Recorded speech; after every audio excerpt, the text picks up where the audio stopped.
Assalamualaikum warahmatullahi wabarakatuh. Piye kabare santri lan santriwati MTS Plus Al-Bukhari, khususnya kangge kelas 8. Mugi-mugi diparingi sehat sedoyo nggih. Amin. Wonten ing video niki Pak Khalid badhe ngandhakaken babagan cerita legenda. Nah, saderengipun melebet materi, kangge awakmu ingkang dereng nyepakake alat tulis LKS saged dipun cepak kesaniki. Amergi kata informasi lan materi ingkang badhe disampaikan. Para santri lan santriwati, cerita legenda niku salah sijining jenis cerita rakyat. Cerita legenda sendiri yaiku cerita kang wis sumebar ing masyarakat, lan sumebare saka lati menyang lati, lan turun menurun. Lajeng, jenising cerita rakyat niku wonten sekawan.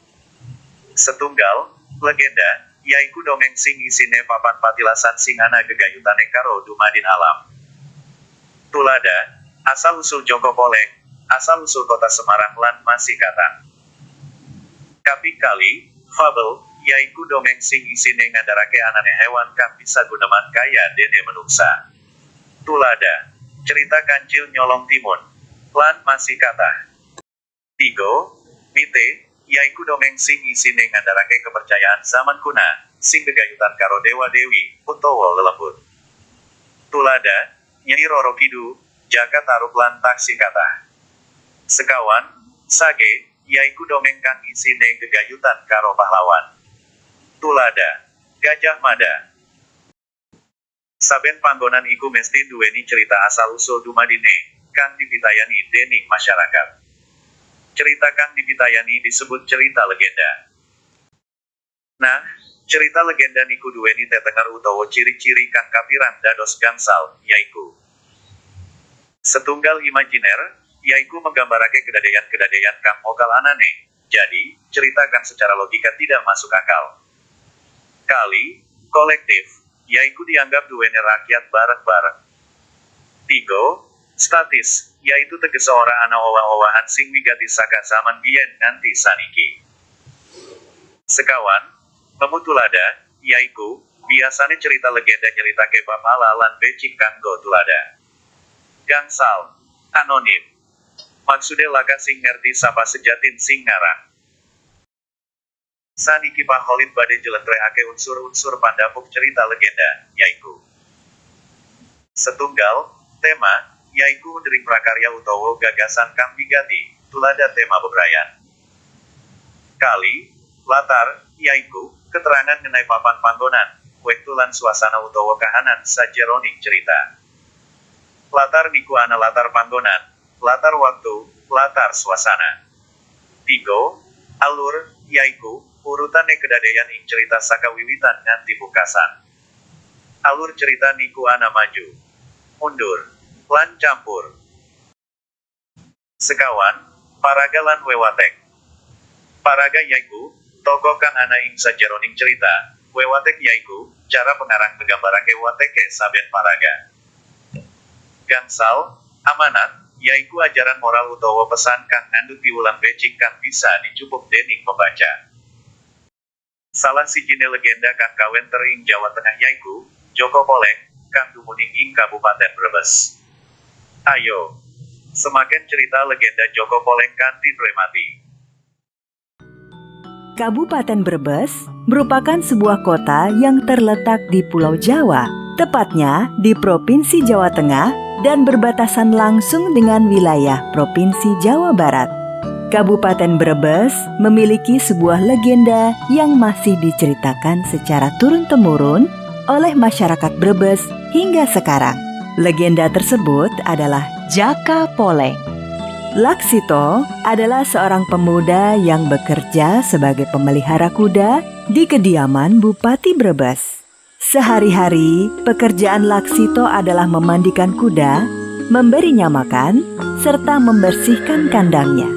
Sebagaimana adat istiadat di Jawa, hewan piaraan pun diberi nama dengan awalan Kiai.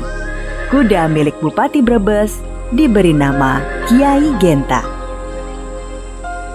Pada suatu pagi, di rumah Bupati Brebes, tidak ada yang istimewa. Sama seperti pagi hari sebelumnya, Laksito dikenal sebagai pemuda yang rajin. Pagi-pagi sekali, dia sudah bangun.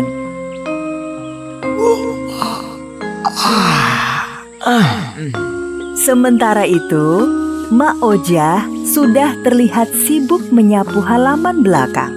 Pagi, Mak Ojah. Aduh, dasar tukang bikin kaget. Setiap pagi, kebiasaan Laksito adalah memberi makan Kiai Genta.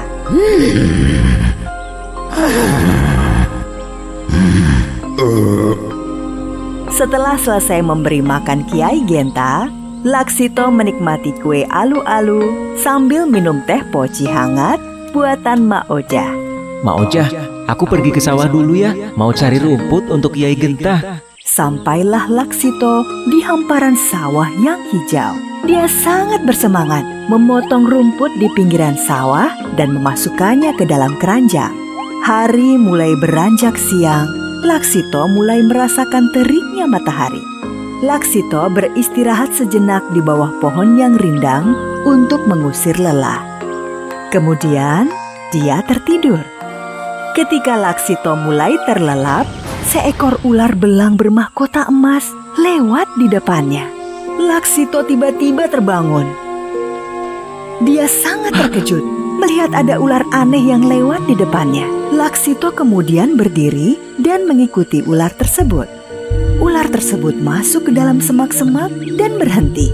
Namun anehnya, ekor ular tersebut masih bergerak-gerak. Ular yang aneh. Ada pertanda apa ini? Namun, ular itu tiba-tiba menghilang. Laksito membuka semak-semak tersebut dan mencari ular yang menghilang, namun tetap saja tidak menemukannya. Dan dia melihat ada sesuatu yang berkilauan di dalam rimbunnya semak-semak. Hah? Ternyata ini sisik ular. Kenapa bisa berwarna keemasan begini? Laksito pun akhirnya pulang membawa rumput untuk Kiai Genta. Ketika membawa rumput ke kandang, Laksito terkejut melihat Kiai Genta yang ketakutan. Banyak kejadian aneh hari ini. Apa karena ular belang tadi ya? Kemudian, Laksito pergi ke dapur. Masak apa, Mak? Aku lapar sekali ini. Mak Ojah menoleh ke belakang, namun tidak menemukan siapapun. Kok seperti suara Laksito? Hah? Ada apa, Mak? Apa Mak tidak bisa melihatku? Aku ini Laksito. Kamu pasti setan. Kenapa ada suara tapi tidak ada wujudnya? Tolong, ada setan. Laksito sangat terkejut. Ternyata Mak Ojah tidak bisa melihat dirinya. Bupati berlari ke dapur dengan paniknya. Ada apa, Mak Ojah? Mana ada setan siang-siang begini? Gusti Bupati dan Mak Ojah, aku Laksito. Aku di sini. Mereka terkejut dan ketakutan mendengar suara itu. Laksito, benarkah itu kamu? Benar, Gusti Bupati. Ini hamba Laksito. Tapi kenapa Gusti dan Mak Ojah tidak bisa melihat hamba ya? Laksito, coba ceritakan apa yang kamu alami hari ini. Laksito kemudian menceritakan kepada Bupati tentang ular belang dan sisik ular yang ditemukannya. Kamu simpan di mana sisik ular tersebut, Laksito? Ini hamba simpan di kantong, Gusti Bupati. Coba kamu keluarkan sisik ular tersebut dan letakkan di atas meja. Sisik ular keemasan itu tiba-tiba muncul di atas meja. Oh, ternyata kamu benar-benar Laksito.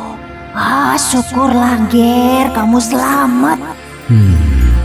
Laksito, jika kamu mau memberikan sisik emas ini, maka pangkat dan gajimu akan kunaikkan. Maafkan hamba, Gusti. Hamba tidak bisa memenuhi permintaan Gusti Bupati. Bupati dan Laksito akhirnya saling memperebutkan sisik emas tersebut. Berikan padaku. Maaf, tidak bisa, Kanjeng Bupati. Berikan benda ini. Tidak. Laksito yang masih muda lebih kuat daripada Bupati, sehingga berhasil merebut sisik emas tersebut. Laksito memasukkan sisik emas ke dalam mulutnya dengan maksud untuk menyembunyikannya. Namun malang, Laksito malah menelannya. Dan perlahan-lahan tubuh Laksito hilang. Maafkan hamba Gusti Bupati, hamba tidak sengaja menelan sisik ular itu. Justru aku yang meminta maaf padamu Laksito. Hatiku diselimuti iri dengki untuk memiliki benda yang bukan milikku.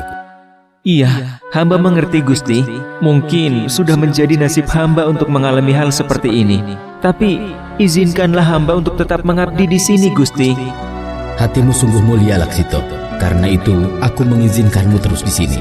Aku juga memintamu untuk ikut menjaga rakyat Brebes. Karena kamu masih perjaka dan menelan sisik ular Poleng, maka namamu aku ganti menjadi Jaka Poleng. Sejak saat itu, nama Ki Jaka Poleng menjadi populer bagi masyarakat Brebes. Keberadaan Jaka Poleng juga dipercaya masih ada hingga sekarang di rumah kompleks kantor Bupati Brebes. Sawise nyimak cerita legenda mau, awak dewekmu kudu ngerti lan nglakoni pitutur luhur kang ana ing cerita kasebut. Tugas bahasa Jawa, kerjakan LKS halaman 6-7. Iku maun ingkang saged kula sampaiaken, kurang lebihnya mohon maaf. Wassalamualaikum warahmatullahi wabarakatuh.